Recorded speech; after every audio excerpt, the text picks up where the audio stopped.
नमस्कार मैत्रिणींनो, तर तुमचे नवीन व्हिडिओमध्ये अगदी मनापासून स्वागत करते. तर बघा, आपण फ्रंट पार्ट हा शिवून घेतलेला होता. आता हा फ्रंट पार्ट मी हा बॅक पार्टवर इथे शोल्डर वगैरे मी जोडून घेणार आहे. तर ते कसं खाली बघू शकतात, मी बॅक पार्ट मी असा ठेवलेला आहे, मशीनवर उलट्या प्रकारे ठेवलेला आहे आणि वरून मी हा फ्रंट पार्ट ठेवलेला आहे. आणि काय करायचं, एखाद्या वेळेस चुकून काय होतं, जी आपली हुकायची पट्टी इथं मिडलला यायला पाहिजे ना, ते काय होते इकडं आपण जे फिटिंग लाईन आहे ना तिकडंच जातं. त्यासाठी मी हे असं करते, जेणेकरून आपलं बिलकुलच चुकणार नाही. हे दोन्ही पार्ट अगोदर मी इथं ठेवून घेणार होते, तर तसंच ठेवून घेतलेले आहेत. आणि आता ते मी जोडणार आहे. ते कशा प्रकारे जोडते ते बघा. तर बघा, हा फ्रंट पार्ट आहे ना ठेवलेला, तो सरळ ठेवलेला होता, तो असा उलटा करायचा आहे, जेणेकरून ते आपली हुकायची पट्टी हे मिडलला येईल, इकडं फिटिंग लाईनकडे येणार नाही. हे नवीन जर शिकणारे असतात ना त्यांच्याकडून प्रॉब्लेम होतो. माझ्याकडून तर सुरुवातीला हा प्रॉब्लेम होतच होता, त्यामुळे मी असं करते. मग आता मी इथं थोडंसं अर्धा इंच, जे आपण शोल्डरसाठी अर्धा इंच शिवण्यासाठी ठेवलं होतं ना, तर अर्धा इंचानंच मी इथं शिलाई मारून घेणार आहे. खडूनं थोडंसं ओढून घेणार आहे अर्धा इंच इतकं. तुम्ही टेपच्या साहाय्याने बघा, मोजून घ्या अर्धा इंच किती येतं ना ते. कारण आपण शोल्डरचं कसं एकतर क्रॉसमध्ये पण कट केलेलं होतं ना, सेम तसंच आलेलं पाहिजे. आणि दोन्ही खालचा आणि वरचा भाग हा व्यवस्थित जोडून घ्यायचा आणि तो असा शिलाई करून घ्यायचा आहे.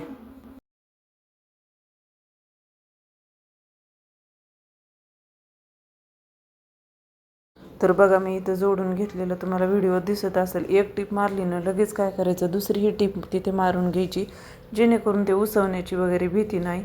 आपला ब्लाऊज जरी फाटला ना तरी तो शिलाई उसवली नाही पाहिजे, असं करायचं. तर बघा, इथं ह्या तर शोल्डरला ॲक्युरेटच आलेला आहे. इकडं थोडंही कापड वगैरे राहिलेलं नाही. ज्या ठिकाणी तुम्हाला दोरे वगैरे काही दिसतात ना, त्या ठिकाणी काय करायचं, ते कट करून टाकायचं. थोडासा कपडा बाहेर येत होता म्हणून मी किंचित पाव इंच वगैरे होतं का मार्जिनचे शोल्डरच्या त्या ठिकाणी, तर तेवढं मी फक्त कट करून घेतलेले. तुम्हीही तसं करू शकतात. आता त्यानंतर हे दुसरं पण असंच करायचं आहे. असं ठेवायचं आणि त्याला असं वरी उचलून पाठीमागं टाकायचं आहे, वरी तिथं हात ठेवून. व्हिडिओत तुम्हाला दिसतच असेल मी कसं उलटिलेलं आहे ते. अगदी तसंच, अगदी सावकाश, मी काय व्हिडिओ वगैरे पळवलेला नाही आहे. ज्या ठिकाणी शिलाई आहे ना त्याच ठिकाणी थोडासा मी स्पीड केलेली आहे. नाहीतर मग हे असं व्यवस्थितही केलेलं आहे, जेणेकरून तुम्हाला समजायला हवं म्हणून.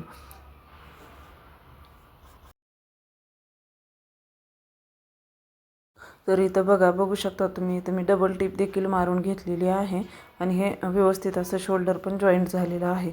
आता काय करायचं, आता जो आपण बॅक पार्ट आणि फ्रंट पार्ट आहे का, अगोदर काय करायचं, खाली जे आपण पट्टी वगैरे लावतात ना त्याला फोल्ड करून, तर ते लावायच्या अगोदर काय करायचं, आपल्याला इथं असं मोजून घ्यायचं आहे ॲक्युरेट, जेणेकरून पाठीमागलचा किंवा पुढचा लहान मोठं होऊ नये त्यासाठी. आणि बाहीच्या तिथंही जॉईंट मग कसा होतो, कमी जास्त होतो. मग त्यासाठी काय करायचं, मी इथं व्यवस्थित प्रकारे असं ठेवून घेतलेलं आहे.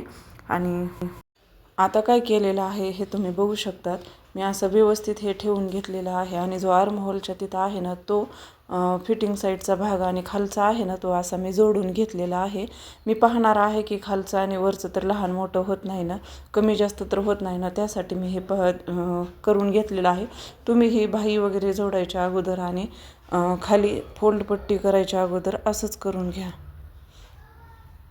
या मी अडीच इंचाच्या अशा पट्ट्या घेतलेल्या होत्या, तर मी ते जॉईंट करून घेतलेले आहे तेवढं मोठं नसल्यामुळे. तर बघा, आता काय करायचं आहे, असं व्यवस्थित मी इथे आपला जो ब्लाऊज पीस आहे ना तो सरळ भाग ठेवून घ्यायचा आहे. आणि सरळ भागावर अशी खालून काय करायची आहे, पट्टी ठेवून द्यायची आहे आणि शिलाई मारून घ्यायची आहे. सरळ शिलाई मारून घ्यायची. फक्त जी आपली हुकायची पट्टी आहे ना त्या साईडला थोडंसं तिथं फोल्ड करायचं आहे, जेणेकरून तिथं व्यवस्थित अशी फिनिशिंग येईल. तर हे बघा, आता त्यानंतर मी इथं कात्रीचे कट देऊन घेणार आहे. आणि जो काही कपडा थोडासा असेल ना खाली, तो मी इथं कट करून घेतलेला आहे. आता त्याला एक दाब टीप देऊन घ्यायची आहे. दाबटीप दिल्यानं काय होतं, छान अशी फिनिशिंग येते आणि शिलाई उसवण्याचीही भीती राहत नाही आणि वरूनही परत ती दिसत नाही. ह्याचे दाबटीप देण्याचे फायदे आहेत. तर उरलेला कपडा आहे तो इथं मी कट करून घेतला आणि त्याला असं एक वेळेस फोल्ड करून परत एक वेळेस फोल्ड करणार होते, पण मोठी पट्टी होत होती त्यामुळे मी इथं 2 वेळेस फोल्ड करून घेतलेला आहे.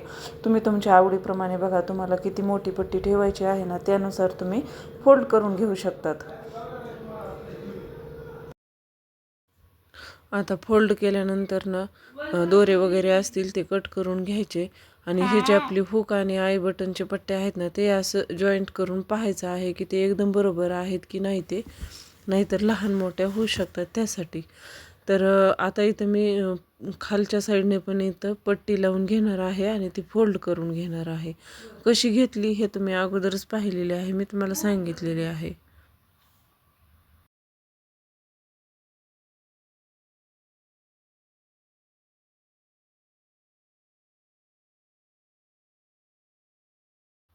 आता समोरच्या पट्ट्या आपण फोल्ड करून घेतल्यानंतर नाही तर परत आपण काय करायचं आहे, शोल्डरला हे शोल्डरपासून खाली जॉईंट करून ते पाहायचं आहे की बॅक पार्ट हा किती उरतो आणि किती नाही ते हे मोजून घेणं खूप गरजेचं आहे.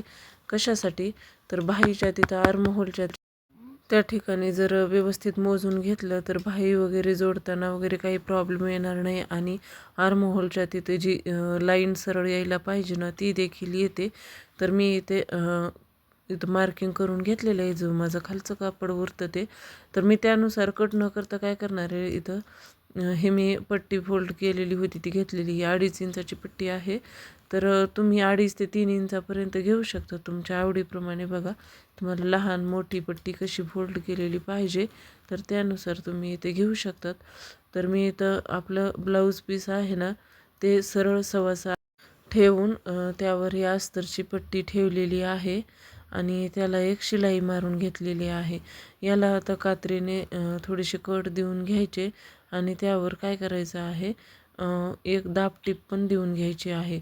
व्हिडिओमध्ये दिसतं त्याप्रमाणे तुम्ही कात्रीचे कट द्या. कात्रीचे कट देताना काय करायचं, सावकाशपणे द्यायचे, नाहीतर पुढंपर्यंत ते कट होऊन जाऊ शकतं, त्यासाठी एवढी मात्र काळजी घ्यायची.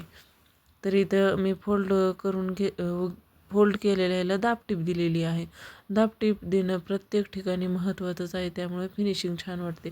आता मी फ्रंट बाजूला काय केलं तर 2-3 वेळेस फोल्ड केलं होतं, पण बॅक साईडला काय केलं मी 2च वेळेस फोल्ड केलं. बॅक साईडची पट्टी थोडीशी किंचितशी मोठी झालेली आहे आणि पुढची आहे ते मग लहान आहे. तुम्हाला जशी आवडती तशी करा, मग 3 वेळेस फोल्ड करा नाहीतर मग 2 वेळेस. पण फिनिशिंगमध्ये यायला पाहिजे. हे बघू शकता तुम्ही इथं एका लाईनीमध्ये असं सरळ आलेली छान, काहीच वाटत नाही असं, म्हणजे एकदम फिनिशिंगसोबत ब्लाऊज दिसत आहे. तुम्हीही असंच करा. आता परत आणखीन काय करायचं आहे, जे आपण पट्ट्या वगैरे लावल्या होत्या सगळं ना हे परत आपण आर्महोलच्या तिथून खालीपर्यंत असं व्यवस्थित चेक करून घ्यायचं. कसं कुणाकडून एखाद्या वेळेस कमी जास्त होतं, माझ्याकडून देखील एखाद्या वेळेस कमी जास्त होतं, तर ते खालून पट्टी व्यवस्थित ठेवायची. कारण आता आपण खाली तर काहीच करू शकत नाहीत, मुंड्याच्या तिथंच थोडंसं काही करायचं असेल तर आपण कट वगैरे करू शकतो. तर तुम्ही देखील तसंच करा. रिचेकिंग खूप महत्त्वाचे आहे. कारण मी आत्ताच्या आता तुम्ही पाहू शकता मी 2 ते 3 वेळेस तरी रिचेकिंग करून घेतलेलं आहे. तुम्हीसुद्धा असंच करायचं आहे, जेणेकरून तुमची फिटिंग वगैरे कुठंच चुकणार नाही.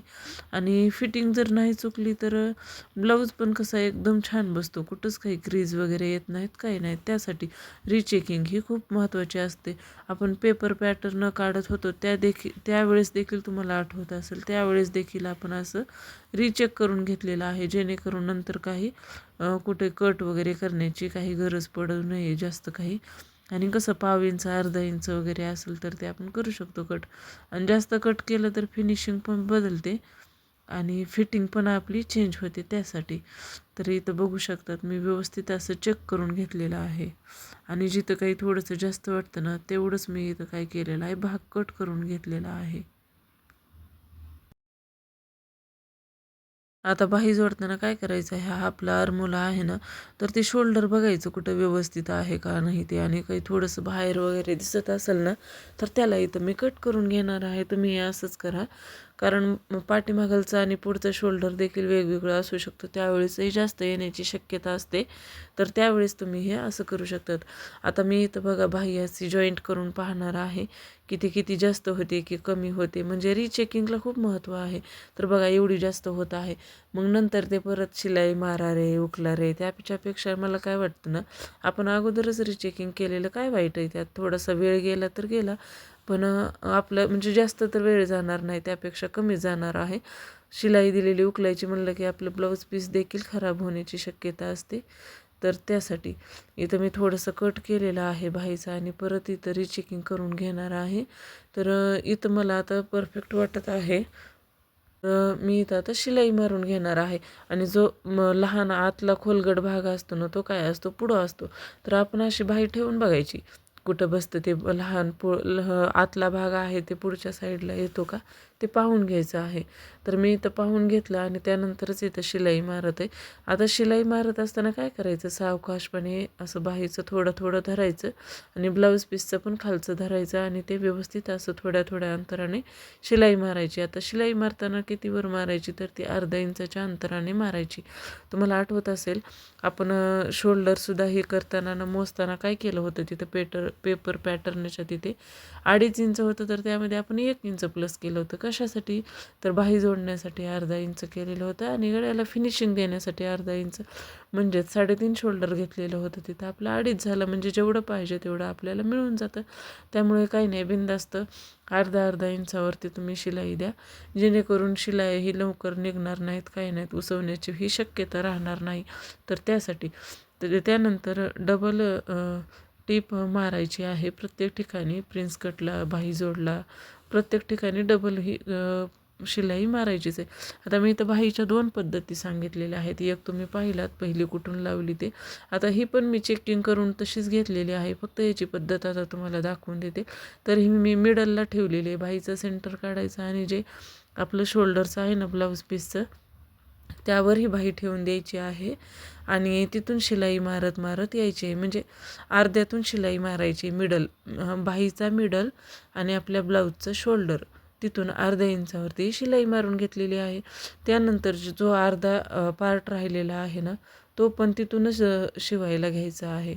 आणि असं केल्यानं काय होतं, आपली जर बाही जर कमी जास्त झाली तर आपल्याला तिथं कटही करता येऊ शकते, यामध्ये काहीच प्रॉब्लेम येत नाही. तर जर तुम्हाला जसं सोपं वाटतं ना तसं तुम्ही करा. आणि हा प्रिन्स कटचा जो आकार आहे ना आतल्या मार्जिनचा, तो खाली जसा गेलेला आहे ना, तसंच तिथं आर्महोलच्या पण तिथं तसंच जाऊ द्यायचं आहे. बघा इकडं खाली दिसत आहे तो सगळं. तर तुम्ही हे तसंच करायचं आहे. तर तुम्हाला कोणती बाही सोपी वाटते ना, त्या पद्धतीने तुम्ही शिवायची आहे. तर बघा मी एक्स्ट्राचं इथं कापड कट करून घेतलेलं आहे. आता इकडंही थोडंसं आहे एक्स्ट्राचं, ते देखील मी इथं कट करून घेतलेलं होतं. आणि त्यानंतर एक डबल टीप देऊन घेतलेली आहे. आता काय करायचं आहे, आता आपल्याला मेन काम म्हणजे आपलं सगळं तर झालेलं आहे, पण मेन काम असतं कधी, आता फिटिंगला. कारण बऱ्याच ताईंना काय होतं, बऱ्याच म्हणजे कसं, मला देखील तो प्रॉब्लेम खूप दिवस येतच होता. मला ब्लाऊज तर परफेक्ट बसायचं, पण फिटिंग काही एकदम सरळ लाईनमध्ये यायचं नाही. आणि बाहेर ब्लाऊज टाकल्यानंतर कसं त्यांचं फिनिशिंग कुठून दिसते, फिटिंगलाच अगोदर तर आतल्या बाजूने बघतात की फिटिंग कशी आहे कशी नाही, सरळ लाईनमध्ये आहे का नाही, तेच पाहतात. तर ते खूप महत्त्वाचं आहे, माझ्यासाठी तर खूपच महत्त्वाचं होतं फिटिंग लाईनचं. तर मी काय केलं आहे, तर जे आपलं ब्लाऊज पीस सवसा आहे ना, त्याला अगोदर मी एक शिलाई मारून घेतलेली आहे. कशासाठी, तर माझ्याकडं काही त्या ह्याची मशीन नाही आहे, तर बिडिंगची वगैरे काही मशीन नाही, तर त्यासाठी मी इथं असं करून घेते, जेणेकरून हे कापड आतल्या आत फोल्ड होतं आणि ते आतल्या साईडने मला टोचतही नाही. एखादं खडे किंवा डिझाईन्स असतील तर ते टोचतं ना आतून, त्याच्यामुळे. आणि त्याचे दोरे वगैरे पण निघत नाहीत, हे बघू शकतात तुम्ही. आता आपण जे इथं मार्जिन घेतलेलं होतं ना 1.5 इंचाचं, तेच फक्त मी इथं ठेवणार आहे.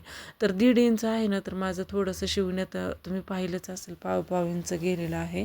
तर मी सव्वा इंचाच्या अंतराने काय करणार आहे, इथं खडूने असं टिक मार्क करून घेतलेलं आहे. आणि त्या पद्धतीनेच मी इथं सव्वा इंचावरती असं मार्किंग करून घेतलेलं आहे. आणि त्यावरच आता शिलाई मारून घेणार आहे. जसं मार्किंग गेलेलं आहे ना, त्यावरच. याने काय होईल, एकदम आपली फिटिंग लाईन ही सरळ येईल. तुमच्याकडं स्केल असेल तर स्केलच्या सहाय्याने सुद्धा तुम्ही काय करू शकता, हे असं सरळ लाईन एक वळू शकता आणि त्यावरच तुम्ही टीप द्यायची. टीप देताना काय करायचं, विशेष काळजी म्हणजे असा घोळ वगैरे नाही आला पाहिजे. व्यवस्थित ब्लाऊज वगैरे पकडायचं, कारण आता कसं प्रिन्स कटचा किंवा कशाचा आकार जोडताना काय असतं, थोडे थोडे छोटे छोटे पार्ट असतात. पण इथं पूर्ण ब्लाऊज आहे ना, त्यासाठी ही काळजी नक्कीच घ्या सर्वांनी. आता दुसऱ्याच देखील साईडने मी त्याच प्रकारे इथे शिलाई मारून घेतलेली आहे 1.5 इंचावरती, बघू शकता तुम्ही. आणि बघा ती एकदम अशी सरळ पण आलेली आहे, कुठंच अशी वाकडी तिकडे. आणि ब्लाऊजची फिनिशिंग बघा. जर माझे व्हिडिओ तुम्हाला आवडत असतील तर नक्कीच एक लाईक तर कराच, जेणेकरून मला मोटिवेशन भेटेल. आणि सबस्क्राईब करून ठेवा आणि बेल आयकॉन बटन पण दाबा, जेणेकरून माझे व्हिडिओ आलेले तुम्हाला लगेच समजतील आणि तुम्हाला पाहायला देखील भेटतील. आणि कोणाचे काही कमेंट्स वगैरे असतील तर तेही मला नक्की सांगा. मी त्यावर तुमच्या क्वेश्चनचे ॲन्सर देण्याचा नक्कीच प्रयत्न करणार आहे. आणि जर आपल्याला कसं शून्यातून शिकायचं आहे, जर कुणाला काहीच येत नाही ना, तर त्यांनी एकदम हे बेसिक आहे, याच्यामध्ये एकदम काय मी हाय प्रोफेशनल पद्धत वगैरे वापरलेली नाही. मान्य आहे थोडी आपली हार्ड पद्धत आहे, पण काही नाही. तर चला इथंच थांबवते मी. बाय.